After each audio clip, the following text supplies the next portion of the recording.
आप सभी पवित्र आत्माओं को हृदय से नमन करते हुए इस समय छोटे बच्चे, बड़े बच्चे सभी के अंदर एक सवाल उठ रहा है। कुछ बच्चे पास हो गए हैं, कुछ बच्चे फेल हो गए हैं। वास्तव में पास फेल होना जीवन में चलता रहेगा और हारना नहीं है कभी भी। जो लोग हार जाते हैं, टूट जाते हैं, वो लोग बिखर जाते हैं। ठीक है। और अगर आप परीक्षा को ये समझ लें कि ठीक है, अगर किसी कारण, वैसे तो फेल होना नहीं चाहिए, है ना, लेकिन अगर किसी कारणवश आप फेल हो भी गए हैं तो हमको पुनः अपने आप को मजबूती से स्थापित करके और अच्छे अंकों से पास होने का मतलब ये होता है कि हमने पढ़ाई को समझ लिया है। अच्छे अंकों से पास होने का मतलब ये नहीं है कि हम लोगों को बता बस सकें कि हमारे नंबर ज़्यादा हैं। ठीक है। अच्छे अंकों से पास होने का मतलब यही है कि आपने उस पढ़ाई को उतने प्रतिशत समझ लिया है, पढ़ लिया बस नहीं है। ठीक है। जैसे आपसे अगर हम बोलेंगे कि भैया एक काम करो, आपसे ABCD आती है, तो आप बोलोगे हाँ आती है। तो ABCD पूरी आती है तो मतलब ये समझ लो कि आपके 100%। RR पूरा आता है तो मतलब 100%। 1 2 3 4 आता है पूरा तो 100%। ठीक है। और अगर आपसे सारा कुछ आता है मतलब 100% हो गए आप। कोई चीज़ यदि नहीं आ रहा है तो उसके लिए तैयारी करिए। और हमारे शिक्षकों के लिए भी विशेष प्रार्थना है, निवेदन है, आग्रह है आपसे कि बच्चों को पढ़ाते समय उनके अंदर एक ऐसी ऊर्जा का समावेश करें, हमारे सारे शिक्षक बंधु शिक्षिकाएँ हैं, कि बच्चे के अंदर पढ़ने के प्रति रुचि पैदा हो। देखिए हमारे पास आश्रम में बच्चे लोग पढ़ने के लिए स्वयं प्रेरित होते हैं, बाबा जी थोड़ा हमको पढ़ाइए, बाबा जी हमको कोई चीज़ समझाइए। विद्यालयों में बच्चे सवाल नहीं करते हैं। क्यों?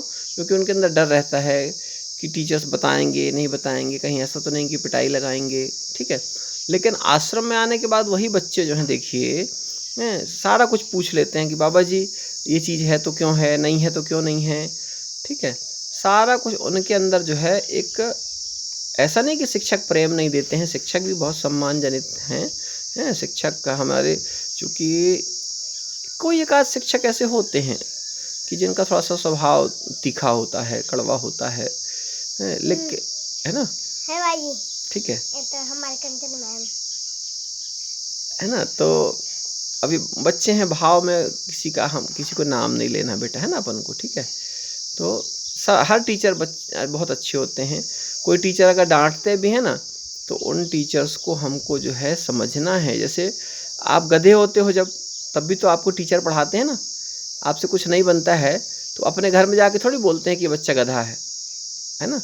इसलिए हमको किसी टीचर्स का नाम भी नहीं लेना है कि वो टीचर कम पढ़ाते हैं, ज़्यादा पढ़ाते हैं। बस हमको ये ध्यान रखना है कि हमको अच्छे से पढ़ते जाए। अगर हम अच्छे से पढ़ते जाएंगे, हमारे टीचर्स के लिए हम अच्छे बच्चे बने, नेक बने, है ना, डिसिप्लिन में रहें, अनुशासन में रहें। अनुशासन, जो बात टीचर्स बोलते हैं वो बात हम मानते जाएं, तो टीचर्स खुश होते हैं, मेरा बेटा है।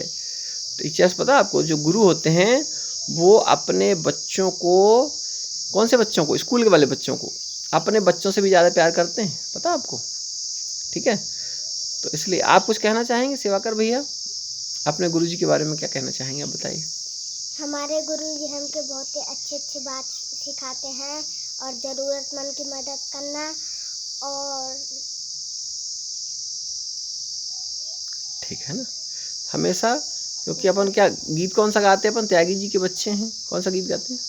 त्यागी जी के बच्चे हैं, सीधे साधे सच्चे हैं, नहीं कपटना भेदभाव, दुनिया का मान बढ़ाएंगे, स्वाभिमान का जीवन जीकर अपना फर्ज निभाएंगे। ठीक है ना। तो हमारे बच्चे कहते हैं हम त्यागी जी के बच्चे हैं, सीधे साधे सच्चे हैं, नहीं कपटना भेदभाव, दुनिया का मान बढ़ाएंगे, स्वाभिमान का जीवन जीकर अपना फर्ज निभाएंगे। ऐसे हमारे बच्चे हैं। और ये हमारे भैया सेवाकर भैया हैं, है ना। तो अभी कल उनको थोड़ा सा कुछ खांसी वांसी भी आ रही थी, लेकिन बहुत होशियार हैं, है ना। और ज़्यादातर हमारे साथ समय देते हैं क्योंकि इनको सच्चा बनना है, अच्छा बनना है और एक ईमानदार कलेक्टर बनना है। और कलेक्टर बन कर के ये जो है सबको सही मार्ग पर ले जाएंगे और स्वयं तो चलेंगे ही सही मार्ग पर। ठीक है ना भैया, क्यों भैया? ठीक है, बोलिए, आवाज़ से, मुँह से बोलिए, हाँ। है ना। हाँ, बोलना पड़ेगा। ठीक है। तो बोले भद्रकाली माता की जय, धरती माता की जय, हमारे शिवाकर भैया की भी जय जय हो। बाबा जी की भी जय।